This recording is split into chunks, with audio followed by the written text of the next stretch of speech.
Hello everybody, welcome back to Law Hero. My name is Jen and I make videos about the law. And today we're going to talk about negotiation. Now, I read the fantastic book Never Split the Difference by Chris Voss, and I had seen him on some of those masterclass documentaries, and I thought he was a really interesting guy. And I really liked kind of his calm demeanor, and I was like, I can definitely learn something from him, because I wouldn't consider myself a good negotiator. I wouldn't consider myself a skilled negotiator. So, sorry, the lighting here is very strange today. I'll just come into the light. So I was very interested to learn much more about negotiation from him. So I'm going to today go through some of the key findings from this book, Never Split the Difference. And I hope you enjoy it. The first thing I learned from the book is that we are extremely irrational when we're negotiating. I wouldn't have thought that. I would have said that's when we're at our most rational. But as Chris tells us from the research by Daniel Kahneman, who I'm a big fan of, you'll remember him from Thinking Fast and Slow. He talks about man being an irrational beast, and he's proved this through his research. So if you begin your negotiations on the premise that no matter what front people are putting up, they're driven by emotion, and also they're looking for your emotional cues when you negotiate, that puts a whole different spin on it. Even if you're in business, which I find fascinating, that our human tendencies really do come into play. And with this weapon in mind, it means that we have to speak to people's feelings when we're negotiating with them. So we have to do our best to see things from their point of view, and see the world through their lens. And feeling was something I didn't really know was going to be that important in negotiation, but apparently it's everything. Who would have thought?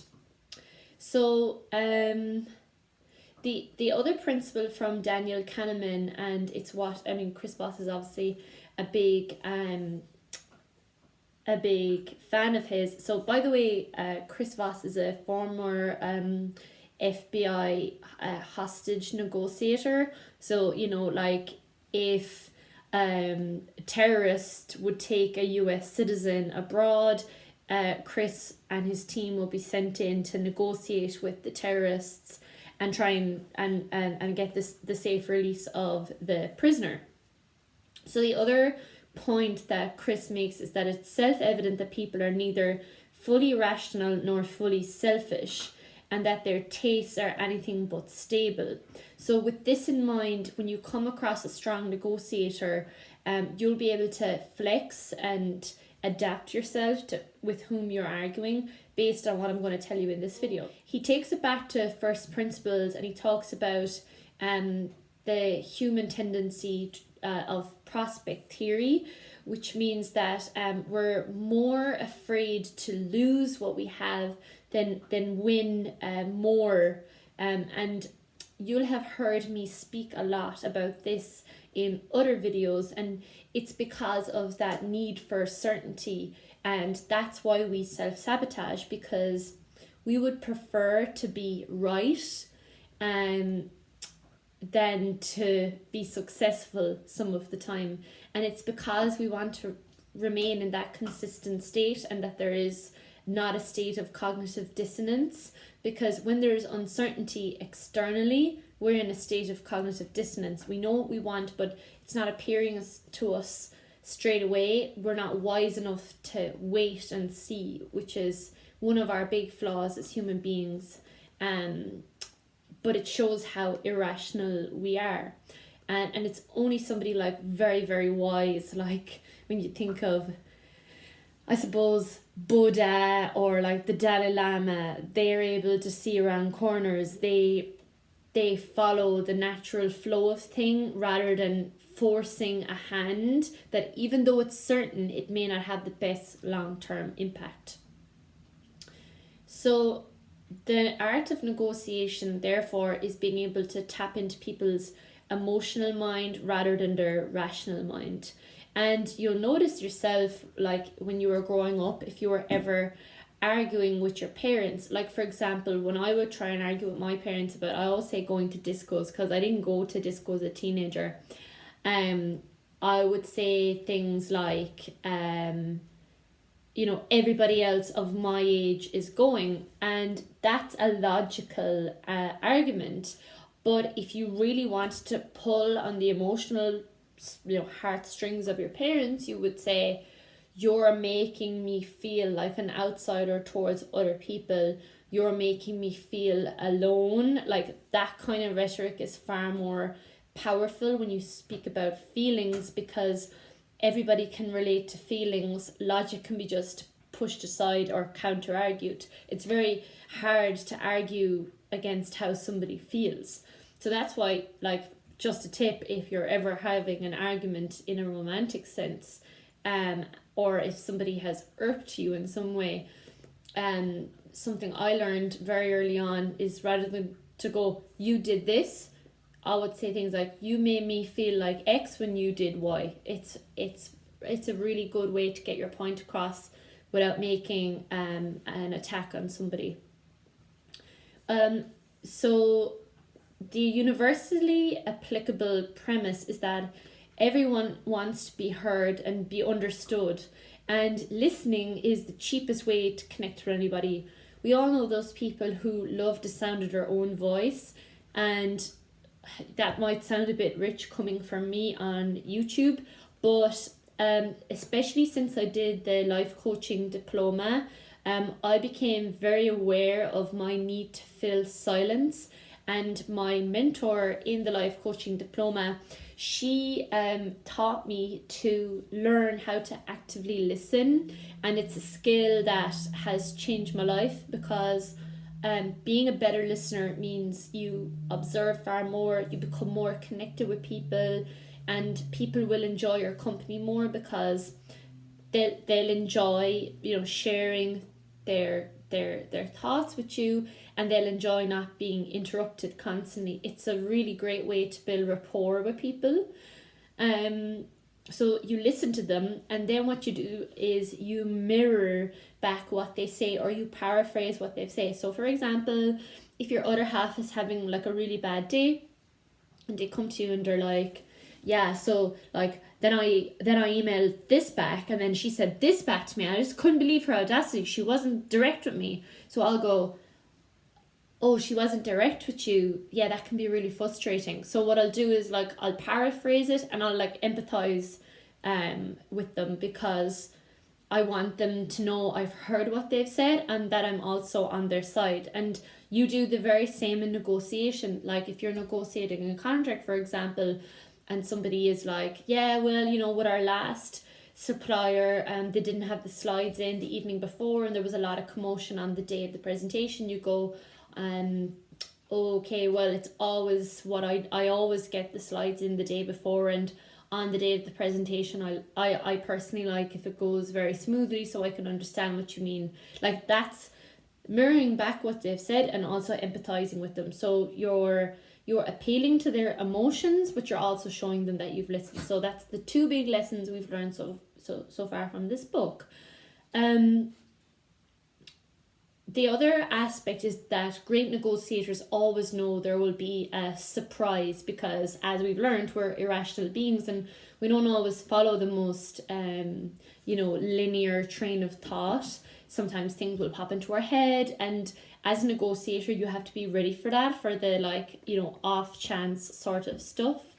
So the best way to do this is through something called an accusation audit, and this is something I always did without knowing I was doing it. So I'm very quick to say sorry, even as a child. It's something I am known to do. I'm quick to say sorry. It's not because I'm great or anything. It's because I don't enjoy arguing with people, especially if I'm in the wrong.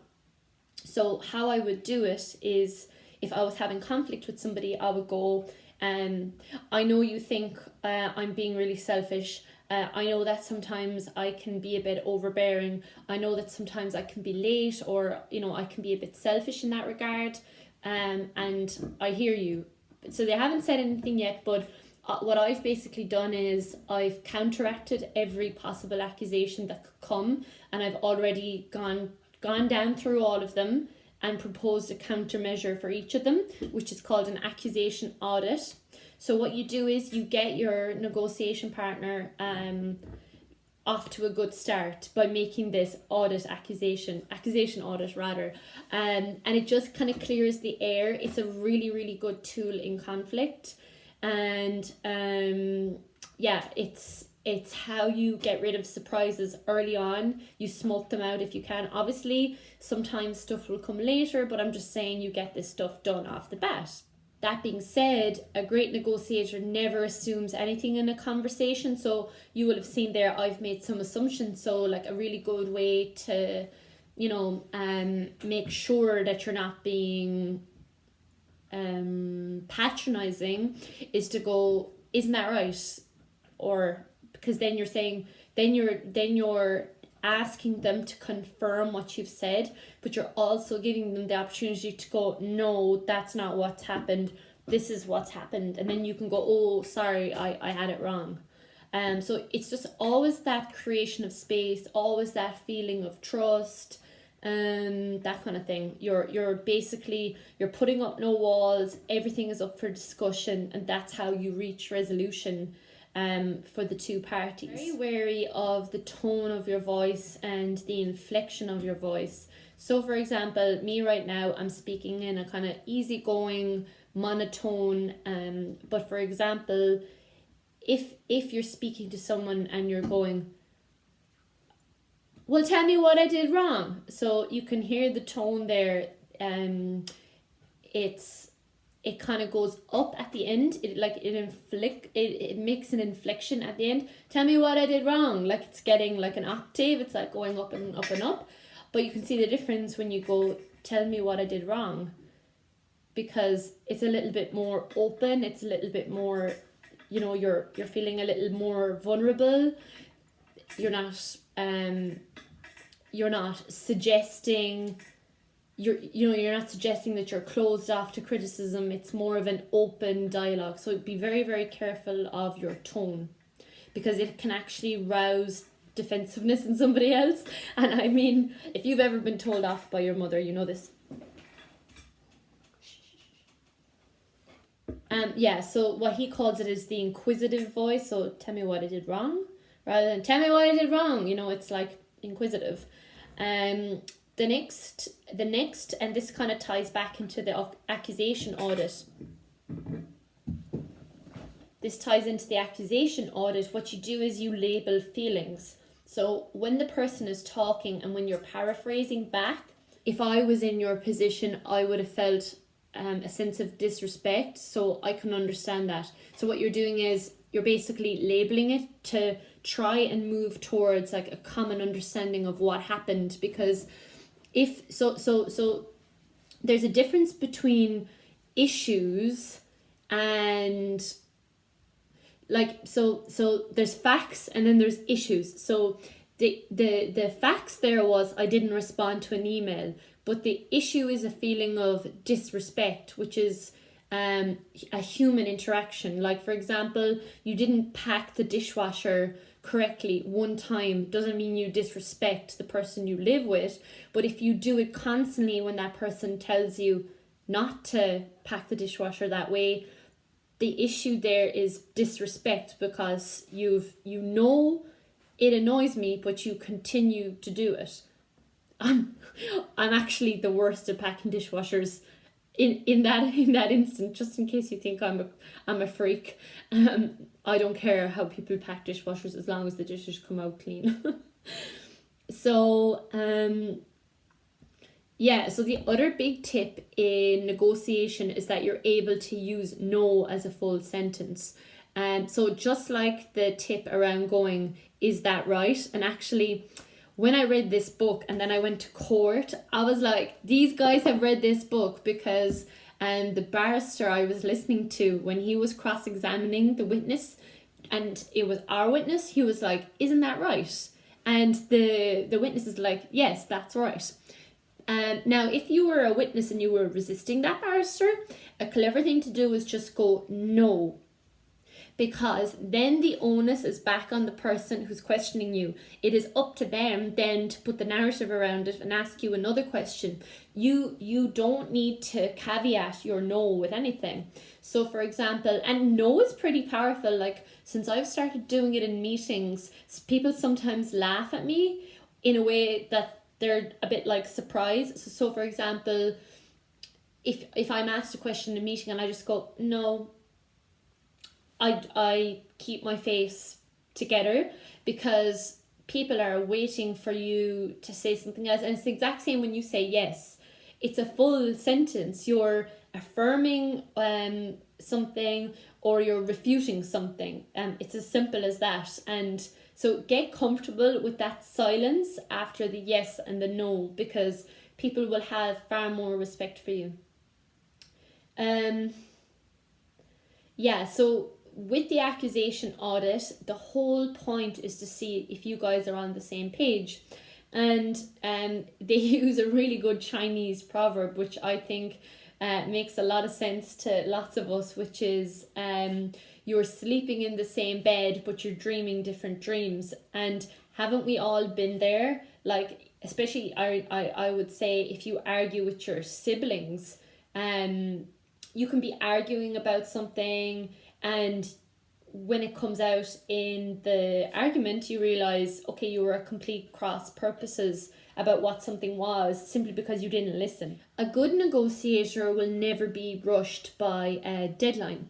This is because deadlines are imaginary, and if you watched my video about the psychology of persuasion, you will see that deadlines are used to create a supply-demand dynamic, whereby there's a false assumption that the supply is low, but it's just a psychological fallacy. Also, which I think is a really good one, if you come to any conversation thinking that the other person is just like you, it's called projection, and I think that's really fantastic. In negotiation, your job is to investigate the position of the other person, and you do this with the tools, for example, like the accusation audit, thinking as they do, because again, as we say, we are emotional, not rational actors. You remove possible aggression with open-ended questions like, is that how you see it? Well, no, I suppose that could be yes or no, but like, how did you see the night playing out? What could we have done differently? When is a good time for us to check back in about this kind of like, when is a closed-ended question? Yeah, how questions are kind of open-ended questions, and that really reduces people's boundaries. No negotiation tactic will work if you cannot control your emotions. And the best way to control your emotion is not to talk and not to say more than what you are thinking. A really interesting statistic that Chris notes in the book is that the 7-38-55 split, which is 7% of what you say is words, 38% is your tone, and 55% is your body language and your face. So if your body is letting you down and your face is letting you down, no amount of tactics in your words is going to work. The really great examples I got from Chris in the book was when he was buying his car, and he had set a budget, we'll just say 20k in his head, and he really didn't want to pay any more than this. Now I think the car was supposed to be like 25k, but he is a skilled negotiator, so he was able to employ everything he learned in the FBI. So he did things like, and I found this fascinating, by using his own name. So he would say things like what's the Chris discount, because he made it real personable, and he made the person feel some kind of emotion for him, like they were his friend. But anyway, when he was haggling with this Toyota dealer, like this dealer principal kept going back and forth to his manager, being like, this guy is saying whatever. So he came down and down. This guy's saying 20,000 will do for 24. This guy's saying 20,000 will do it for 23. This guy's saying 20,000 will do it for 22. So it came down to, I think it was like roughly 22. And Chris was like, no, like I'm still not taking it. But in order to seal the deal and get the seller to act, what he did was he self-deprecated. So what he said was, look, I feel really silly having this negotiation because I simply can't afford the price you're offering. So what he immediately did there was just lay all his cards on the table in a way that he forced the move of the dealer. So in that moment, the dealer has a choice. He either sells it or he doesn't. He either takes the opportunity for sale that might not come around again, or he knows he can get the 25k from the next customer. Obviously, it depends on some external factors and your wiggle room as a salesperson, but he ended up getting the car for 20k. And it was because, and what does he call it here? He was willing to walk away, and you're acknowledging that the car, that you can afford less than what the car is worth.